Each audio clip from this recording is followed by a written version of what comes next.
Hello, this is Chef John from foodwishes.com with Israeli couscous and cheese. That's right, another installment in our never-ending search for new and interesting side dishes. And here I'm kind of combining couscous, risotto, mac and cheese, and a little bit of what the hell was he thinking? But you know what? I thought it came out really good. All right, so here we go. You're going to need some of this Israeli couscous. And yes, it is way, way bigger than regular couscous. But basically the same idea. It's not a grain, it's like a little pasta. So apparently Israel is like the Texas of couscous-loving nations. And you see the color there? It's actually lightly toasted. And what we're going to do is we're going to measure out a cup, and I'm going to throw that in a deep-sided saute pan. That's a 10-inch pan if you're scoring at home. And we're going to dump that in there with just a little bit of melted butter on medium heat, and we're just going to give it a little extra toasting before we add our liquid. And this is totally optional, but I think it does give it a little certain something. So I don't want to brown it. It's just going to turn like one shade more golden. So that looks awesome. We're going to go ahead and dump in our liquid, which I'm using chicken stock. Of course, this will work with vegetable stock or, in a pinch, just plain water. Now, this particular chicken stock I'm using was already seasoned, so I'm not going to add any salt at this point, but you'll have to figure that out yourself. And once we have the stock, we can go ahead and crank the heat up to high, because we want to bring this up to a simmer. And when it does come up to a simmer, we're going to back the heat down, and we're just going to let that cook for about 6-7 minutes. All right, this stuff cooks pretty fast. So after about 6 minutes, that couscous starts absorbing all that stock.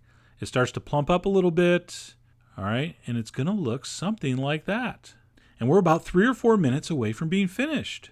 At this point, I'm going to turn the heat to medium, and I'm going to add some diced red pimento. By the way, is there another color pimento? Anyway, I'm going to dump in some pimento and then some heavy cream. So no bechamels here, just a little shot of real heavy cream. Give that a stir. I'm also going to give it a shot of cayenne pepper because I need to survive. And then here's the deal. You want to cook this for a couple minutes until your couscous is tender, or as tender as you want it. Now, of course, you're going to taste and check as you go, especially if you've never worked with this before. All right, if the sauce reduces before the pasta's cooked, give it a splash of liquid. If the pasta's almost cooked and it's still a little too liquidy, crank up the heat and reduce. You know the drill, all right? But right there, mine was perfect. The liquid reduced, so I had the texture I wanted, and my little spheres of couscous were just beautifully tender. So at that point, I'm going to stop. I'm going to turn off the heat. I'm going to throw in a handful of cheese. I'm using white cheddar and orange cheddar. All right, that looks like a lot because I shredded it, but it's only like 3 ounces. We're going to stir that in, and look at those melty cheese strands. Pretty cool. And as soon as the cheese is mixed in, you're pretty much done, although I do like to add a nice big pinch of chives. And of course, chives are perfect for when you want a little bit of onion flavor. It's also going to look cool. So we're going to mix that in.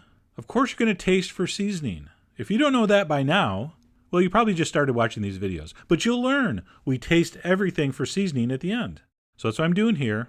And it was good. So I didn't need to adjust, but you probably will. And that is it. Israeli couscous and cheese.